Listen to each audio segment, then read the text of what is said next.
அனைவருக்கும் வணக்கம். என் பெயர் தீபிகதர்ஷினி. நான் 5ஆம் வகுப்பு படிக்கிறேன். நான் இப்போது அவையாரின் ஆத்திச்சூடி சொல்ல போகிறேன். ஆத்திச்சூடி அரண் செய்ய விரும்பு ஆறுவது சுன இயல்வது கரவே ஈவது விறகு உடையது விளம்பே மிக்கமது கைகள் என்று எழுத்திகள்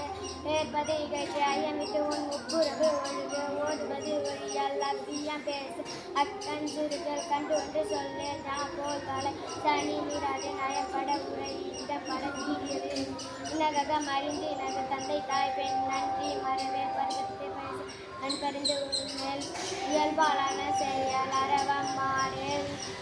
இளவம் பஞ்சில் தூயில் பஞ்சகம் பேசல் அழுகாளன் செயல் இளமயில்கள் அரணை மரவே ஆனந்தலாடேல் கடிவது மர காப்பது நிலதம் கிழமைப்படவா கிழமையகற்று குணமது கைவிரல் கூடி பிரியல்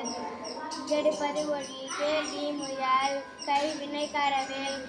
கொல்லை விரும்பில் கோதாட்டு வழி கப்பை அகற்று சக்கர நெறியில் சான்றோடினது சித்திரம் பேசு சீமை மரவில் சுழிக்க சொல்லியல் சூது விரும்பில் செய்வன திறந்த சேரிடம் அறிந்து செய்யன திரியல் சொல் சோர்வு பாடி சோம்பி திரியல் தக்கோர் என தானமது விரும்பியல் திருமாலுக்கு அடிமைத்து வினை அகற்று துக்கத்திற்கு இடம் கூட தூக்கி வினை செய் தெய்வம் நிகழ் தேசத்தோடு வந்து தைகள் சொல் செயலே தொன்மை மரபில் சோர்வனத்தடர் நன்மை கடைபிடி நாடு ஒப்பன செய் விலையில் பிரியால் நீ விளையாடல் நுண்மை நுகரல் நூல் பழக்கல் நெல் பயிர் விளை நேர்பட ஒழுக்கு நை வினை நனுக்கல் நொய்ய உரையில் நோய்க்கு இடம் குடல் படிப்பன பகரல் பாம்போடு பரவல் வீடு பெற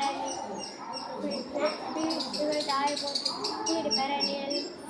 புகழ்தாரை போற்றுவார் பூமி திரிந்து பெரியாரை துணைகோள் பேரமையகற்ற பயனோடு இணைமேல் பொருள் தலை போற்றிவார் ஓர் தொழில் புரியால் மனம் தருமாறு மாற்றனுக்கு இடம் மிகை பட சொல்லே நீருள் விரும்பேல் முனைமுகத்து நில்ல மூத்தடோர் மேல் வெள்ளி நல்லா தோல் சேர் மேல் மக்கள் சொல் கேள் மை விழியார் மன அகல் மொழிவது அறமொழி மோகத்தை முனி வல்லமை பேசல் வாறு முக்குற வித்தை விரும்பு வீடு பெறனே ஊட்டங்களாயிரே ஊருடன் கூறிவார் வெட்டென பேசல் வேண்டி வினை செய்ய வைகரை துயிலே ஒன்னாரே தேரல் ஓரம் சொல்லுங்கள்.